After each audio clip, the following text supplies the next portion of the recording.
Kita beralih ke kabar lainnya, pasien dari keluarga menengah ke bawah kini dirundung kecemasan setelah kepesertaan BPJS Kesehatan jalur penerima bantuan iuran atau PBI mereka dinonaktifkan secara tiba-tiba. Bagi pasien penyakit kronis seperti gagal ginjal yang harus menjalani cuci darah rutin, kebijakan ini menjadi ancaman nyata bagi kelangsungan hidup mereka.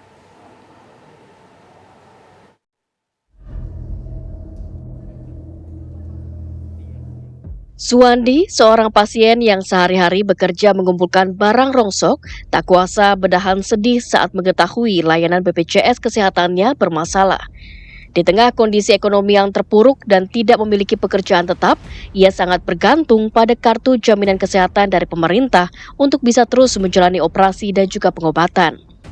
Pengalaman pahit sempat ia rasakan saat hendak menjalani operasi, di mana status BPJS mandirinya tercatat sudah dicabut karena tidak mampu membayar uang iuran.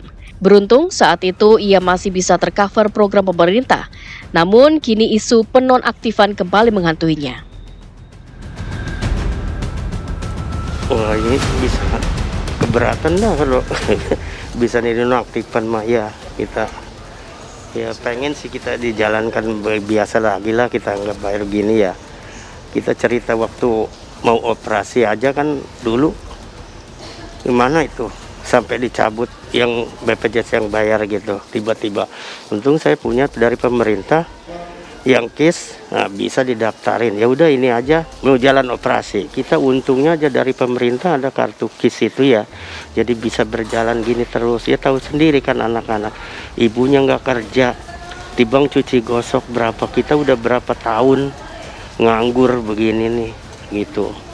Jadi ya itu cerita kita sampai ngumpul-ngumpulin rongsok-rongsokan kardus, botol begitu dijual sedikit-dikit, kadang-kadang dapat 20, 30 gini ya itu. Justru kalau kita ini bisa kesulitan kalau begitu mah. Iya ya pengen sih kita dari pihak pemerintah tolong dah kita di ini gitu ya.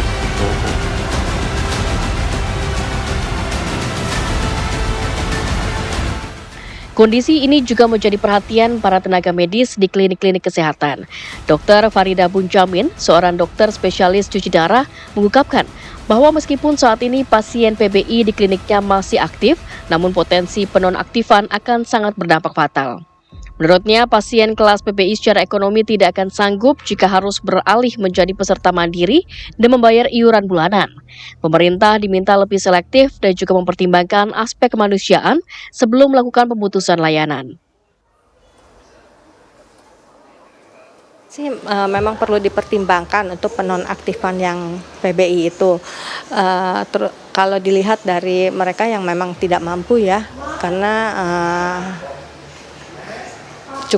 cukup berat kalau mereka harus mengeluarkan biaya dengan membayar iuran BPJS.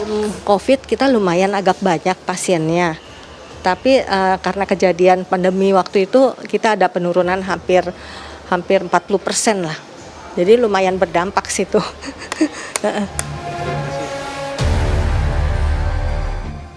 Penonaktifan kepesertaan PBI biasanya dilakukan berdasarkan pemuktakiran data terpadu kesejahteraan sosial atau DTKS. Namun masyarakat berharap ada solusi cepat bagi warga yang benar-benar masih berada di bawah garis kemiskinan agar tetap mendapatkan hak layanan kesehatan. Dari Jakarta, Naufan Zam, Dudi Ardiansyah, TV One mengabarkan.